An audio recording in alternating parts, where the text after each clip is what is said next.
Why do we create films? To share who we are and learn about ourselves along the way. To put images to experiences that words cannot describe.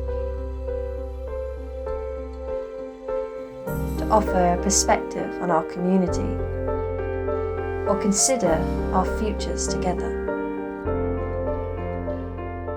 To give insight into parts of the world that are often overlooked.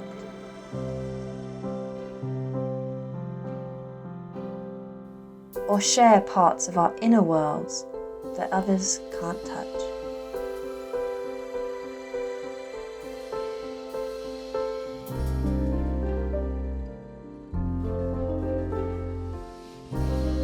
But what are the legacies of our stories?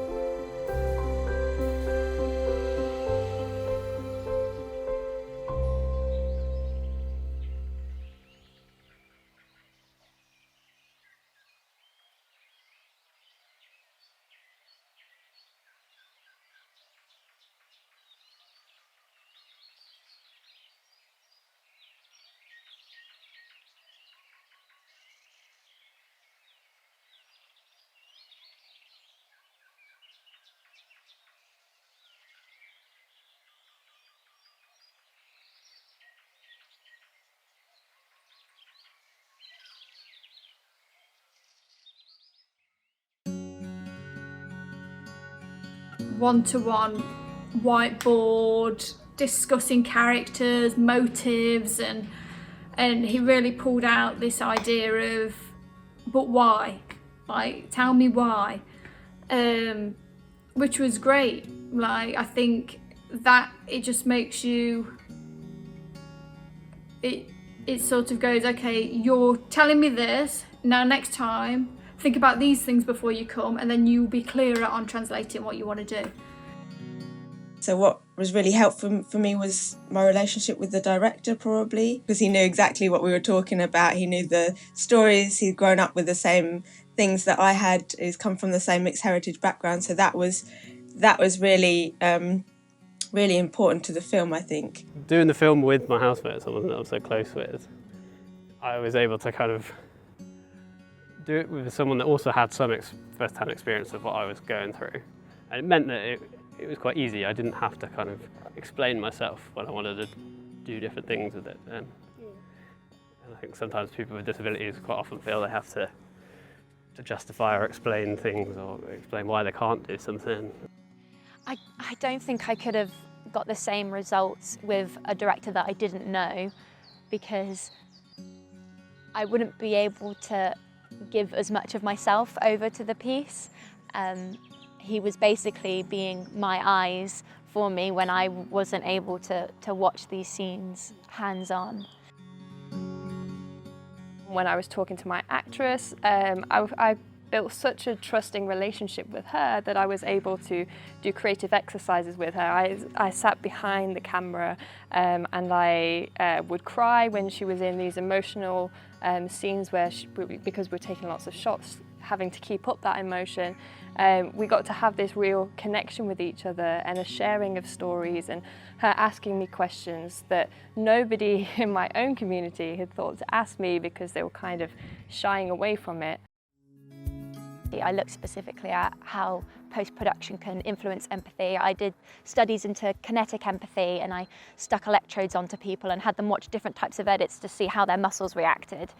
Shifting the pace quite erratically, rather than it just being fast-paced, having it go from slow to quick to slow, I could see that their muscles were tensing over time, and their heart was pounding more, because just a fast pace gets you energized, but when you don't know what to expect, when it's going to go all over the place, that makes you feel more on edge, and that's PTSD, that's the hyper arousal side of things. I wanted this film to explore this kind of inner battle that was going on.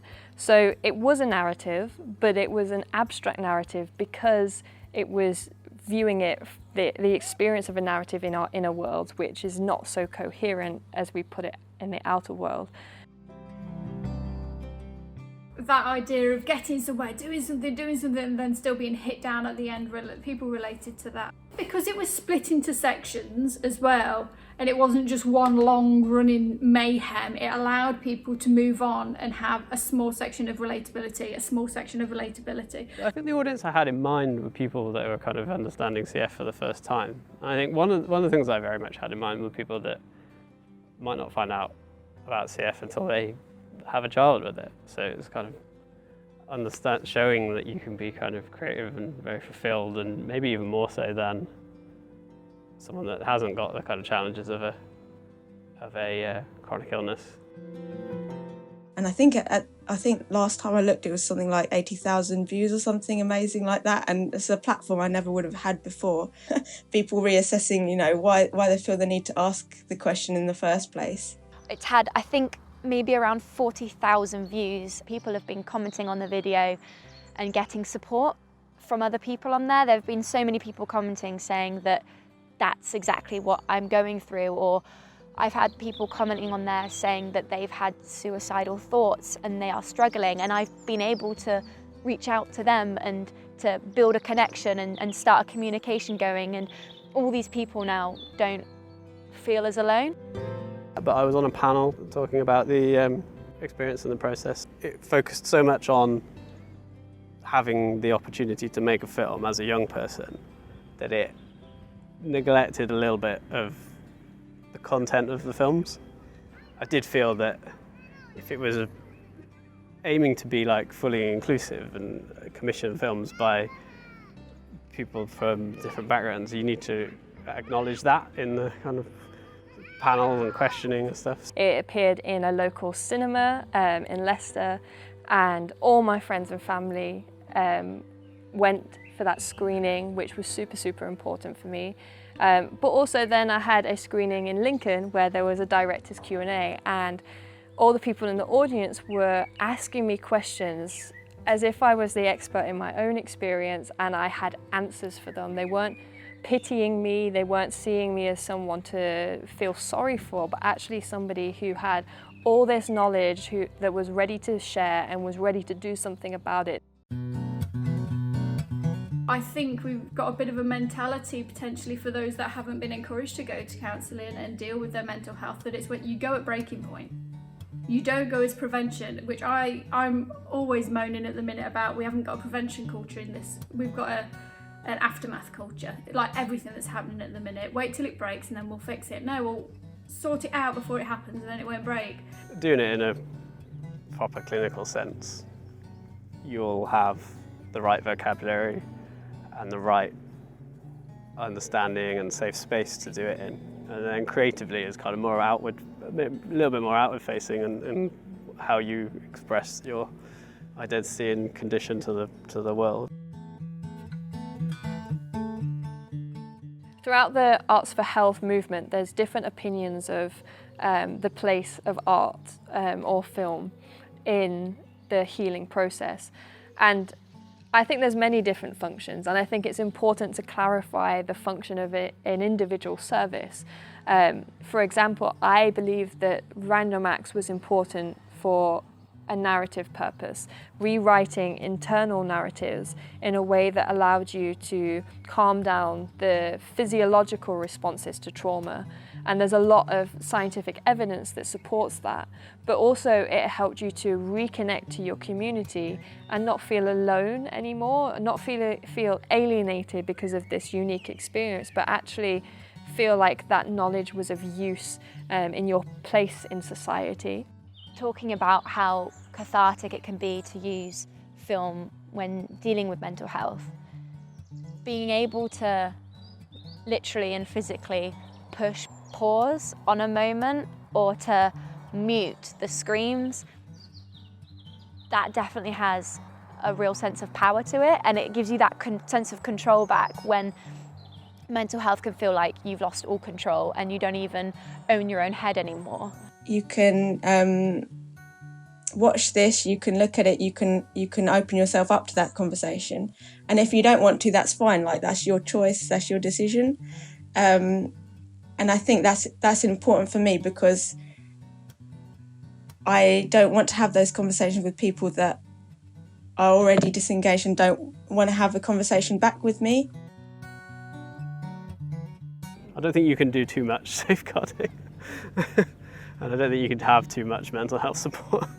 Like, you'll say when you don't need it. So, yeah, go that far.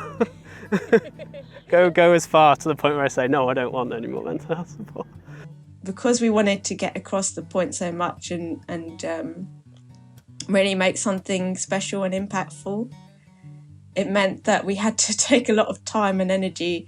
Like, we had I think we did 3 days filming, and that was insane. That was really stressful. You say the process has been really therapeutic and getting something out of it, but the actual production, oh my God, you could have a breakdown just from the production. It was mad. People asked if I was okay and are you comfortable with making this, and checking that, checking in with me and doing the temperature checks kind of thing, making sure that you are all right. It's hard to say, actually, hold on, I need a moment. So perhaps having some sort of counsellor support if you're exploring something that's really sensitive and exploring mental health through film, having somebody that can support you from that perspective would be really useful and really helpful. I think I took away having a voice and having to vocalise that voice, and having, I think it put to bed a lot of the things that Name was about, which was this wondering and this making up the scenarios of what might happen, and then seeing yourself as the lowest person in the room. Definitely the word closure would come to mind. I never had that. The therapies that I had, we ended all of them because at different points because they just weren't working for me. So creating the film and understanding more about post-traumatic stress in order to be able to create it and create something that's really true helped me to sort of wrap my head around everything that I went through. It was reassessing the question for myself, where are you from?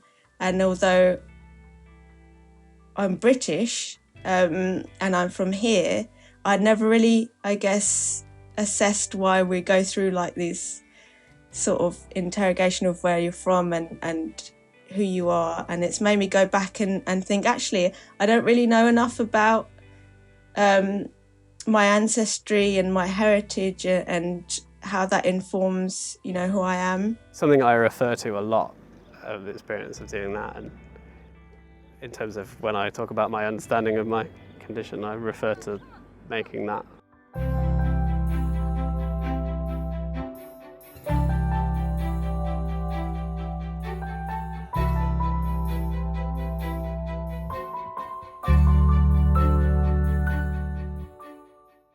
All in all, the Random Acts programme was a fantastic opportunity for all of us. Whilst there are areas that we can improve, it helped every single one of us with our mental health and our identity in different types of ways. And I believe that programmes like this need to be available throughout our society for people who aren't from artistic backgrounds, because there is so much to benefit.